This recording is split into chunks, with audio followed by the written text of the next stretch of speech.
আমাদের সমাজে বিবাহ দেরি করাটা একটা ট্রেন্ডে পরিণত হয়েছে। আজকাল তো 30-এর আগে বিয়ের কথা বলাটাই একটা দোষের বিষয়। 30 পার হলে আস্তে আস্তে বিয়ের উপযুক্ত মনে করা হয়।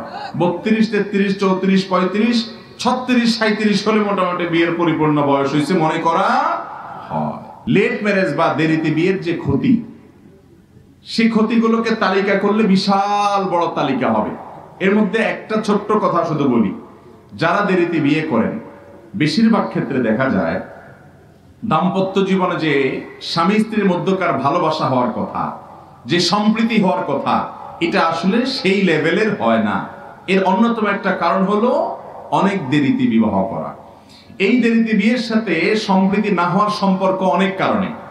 ছেলে হোক আর মেয়ে হোক, যৌবনের যে তাড়না, বিশেষ করে যখন সমাজের রন্ধ্রে রন্ধ্রে প্রতিটি কাজে অশ্লীলতার জোয়ার চলছে, চরিত্র নষ্ট করার জন্য হাজার রকমের আয়োজন আছে, সে কর্মস্থলে থাকুক কিংবা শিক্ষা প্রতিষ্ঠানে থাকুক, রাস্তায় যাক কিংবা বাসায় থাকুক, ফেসবুকে ঢুকুক কিংবা ইউটিউবে ঢুকুক, কোন জায়গায় তার চরিত্রকে সে রক্ষা করা এটা আজকাল কঠিন, সহজ কোনো বিষয় নয়।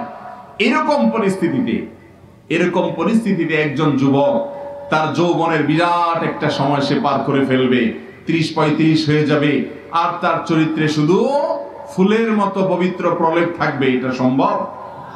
এই দেশে মুসলমানদেরকে ডক্টর আব্দুল্লাহ জাহাঙ্গীর রাহিমাহুল্লাহ দুই ভাগে ভাগ করছেন। এক হলো সেকুলার মুসলমান, আর একটা হলো রেগুলার মুসলমান। কয় প্রকার মুসলমান ভাই? একটা হলো সেকুলার মুসলমান, আর একটা হলো রেগুলার মুসলমান। রেগুলার মুসলমান সমাজে খুবই কম। রেগুলার মুসলমান হলো যার জীবনের প্রতিটি কাজে সে ইসলামকে ফলো করার চেষ্টা করে। আর এর বিপরীতে নামকাওয়াস্তে মুসলমান, জন্মসূত্রে মুসলমান, সোকল মুসলমান যারা, তাদের জীবনে অন্য কোথাও ইসলাম থাকুক আর না থাকুক, দুইটা সময় ইসলামকে তারা স্মরণ করে। কয় সময় স্মরণ করে ভাই? এক হলো বিয়ের সময়, আরেকটা হলো জানাজার সময়। বিয়ের সময় চেষ্টা করে একজন হুজুর ডেকে এনে শরিয়া সম্মতভাবে ইজাব কবুল করে সাক্ষী শহীদের সামনে বিবাহর আগদটা যেন হয়। এই কাজটা এখনো পর্যন্ত সব মুসলমানরাই করে। নামাজি মুসলমানও করে, বেনামাজি মুসলমানও। বেনামাজি হলে আবার মুসলমান থাকে কিনা সেটা আরেক প্রশ্ন। তো আরেকটা জায়গায় করে, সেটা হলো যে নিজের আত্মীয় স্বজন মারা গেলে একজন হুজুর ডেকে এনে একজন হুজুরকে দিয়ে জানাজা পড়ায় তারপরে বিদায় দেয়। এই দুইটা জায়গায় অন্তত ইসলামকে আমরা একটু হলেও স্মরণ করি, হোক সেটা নামকাওয়াস্তে মুসলমান হোক।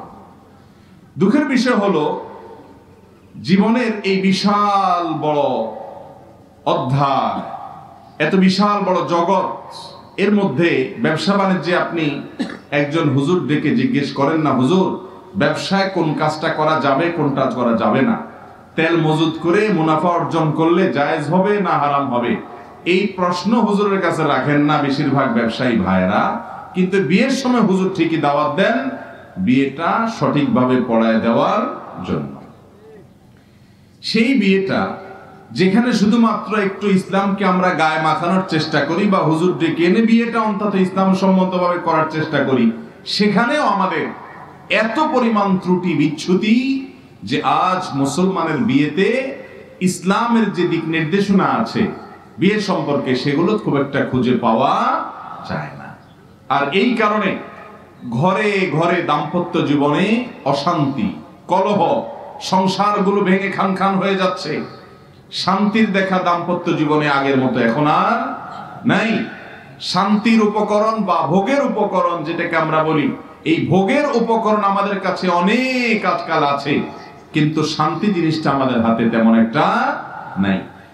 আমি কয়েকটা পয়েন্ট বলবো ইনশাআল্লাহ, যে পয়েন্টগুলোতে বিশেষভাবে যদি আপনি লক্ষ্য রাখেন তাহলে আপনার বিবাহটা সুন্নাহ সম্মত হবে, কোরআন এবং হাদিসের আলোকে হবে, এবং বিশেষ কিছু বিষয় আছে, এই বিষয়গুলো থেকে যদি আপনি বেঁচে থাকতে পারেন তাহলে এই সমাজে হাজার হাজার লক্ষ লক্ষ বিবাহের মধ্যে একটি বিবাহ হবে আদর্শ মুসলমানের বিবাহ ইনশাআল্লাহ।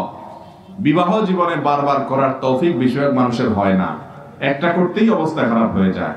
যুবক ভাইরা যারা এখনো বিয়ে করেন নাই তাদেরকে বলবো, এই একবার যেটা জীবনে করবেন সে একবারটা সঠিকভাবে ভালোভাবে এবং সুন্নাহ সম্মত উপায়ে করেন, সারা জীবন সেটা ফিল করবেন, ভালো লাগা কাজ করবে। আর যদি একবারই ভুল করে বসেন, এরপরে বলুন ঠিক আছে নিজের বিয়েটা তো শেষ হয়েছে, ছেলেরটা ঠিক মতো করাবো, যদি ছেলে কপালে নসিবে হয়, আর না হলে সেটাও হয়তো হবে না। ভাইরা আমার, বিবাহ শাদীতে সর্বপ্রথম যে অনাচার, যে ভুল কাজটি আমাদের সমাজে হয় সেটা হলো বিলম্বে বিবাহ, দেরিতে বিবাহ। দেরিতে বিবাহ ভালো না খারাপ? খারাপ। মুরব্বীরা একটু আওয়াজ করে বলেন, দেরিতে বিবাহ করানো পোলাপাইনকে ভালো না খারাপ?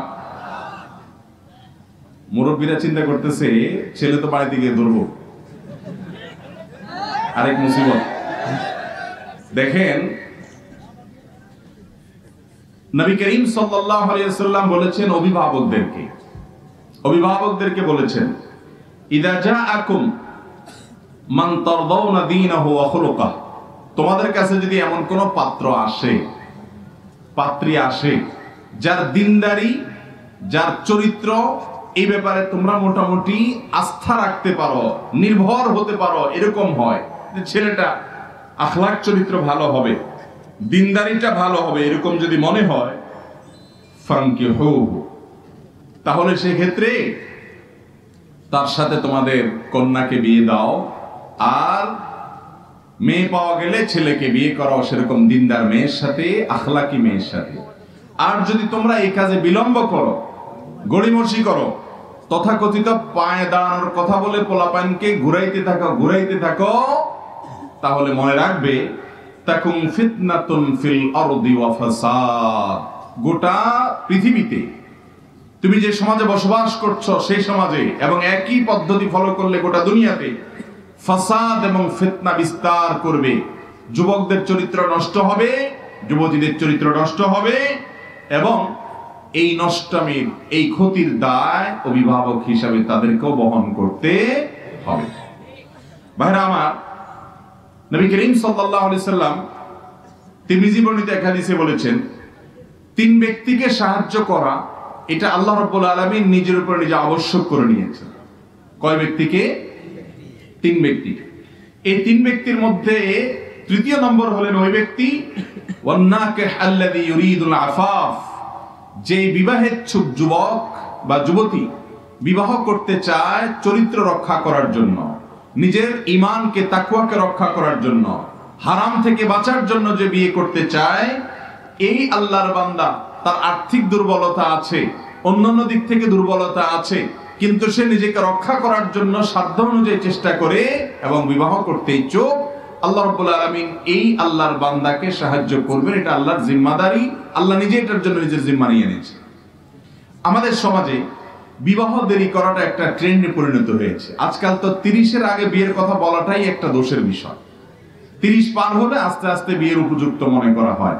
32, 33, 34, 35, 36, 37 হলে মোটামুটি বিয়ের পরিপূর্ণ বয়স হয়েছে মনে করা হয়।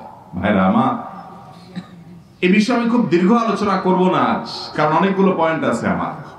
লেট ম্যারেজ বা দেরিতে বিয়ের যে ক্ষতি, সেই ক্ষতিগুলোকে তালিকা করলে বিশাল বড় তালিকা হবে। এর মধ্যে একটা ছোট্ট কথা শুধু বলি, যারা দেরিতে বিয়ে করেন, বেশিরভাগ ক্ষেত্রে দেখা যায় দাম্পত্য জীবনে যে স্বামী স্ত্রীর মধ্যকার ভালোবাসা হওয়ার কথা, যে সম্প্রীতি হওয়ার কথা, এটা আসলে সেই লেভেলের হয় না। এর অন্যতম একটা কারণ হলো অনেক দেরিতে বিবাহ করা। এই দেরিতে বিয়ের সাথে সম্প্রীতি না হওয়ার সম্পর্ক অনেক কারণে।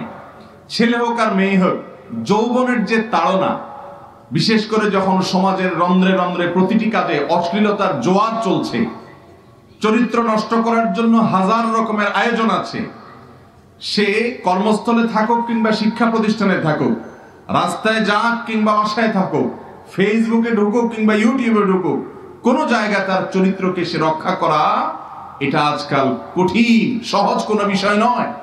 এরকম পরিস্থিতিতে একজন যুবক তার যৌবনের বিরাট একটা সময় সে পার করে ফেলবে, 30-35 হয়ে যাবে, আর তার চরিত্রে শুধু ফুলের মতো পবিত্র প্রলেপ থাকবে, এটা সম্ভব খুব কম। তো ফিলিংস এগুলো যখন সে অবৈধ পথে, অন্যায় পথে, হারাম পথে, অজাগায় কুজাগায় ব্যয় করে ফেলে, যখন সময় হয়, উপযুক্ত জায়গা যখন সে পায়, তখন আর সে ভালো ফিলিংস গুলো শেয়ার করার, তার ভিতরে সেরকম ভালোবাসা সম্প্রীতি শেয়ার করার মতো অবস্থা আসলে থাকে না।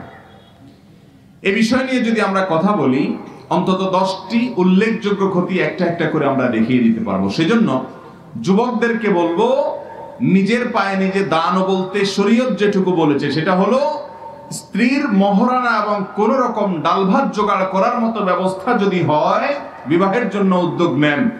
আর চাচাজানদেরকে বলবো, মেহেরবানি করে নিজের ছেলে হোক আর মেয়ে হোক, সমাজের তথাকথিত জাতে উঠতে গিয়া তাদেরকে বুড়ো বানিয়ে বিয়ে দিবেন না। যদি দেন, তলে তলে যত পাপ হবে, যত গুনাহ করবে, যত হারামে লিপ্ত হবে, এই সবগুলোর দায়ভার কোনো না কোনো ক্ষেত্রে আপনাকেও নিতে হতে পারে।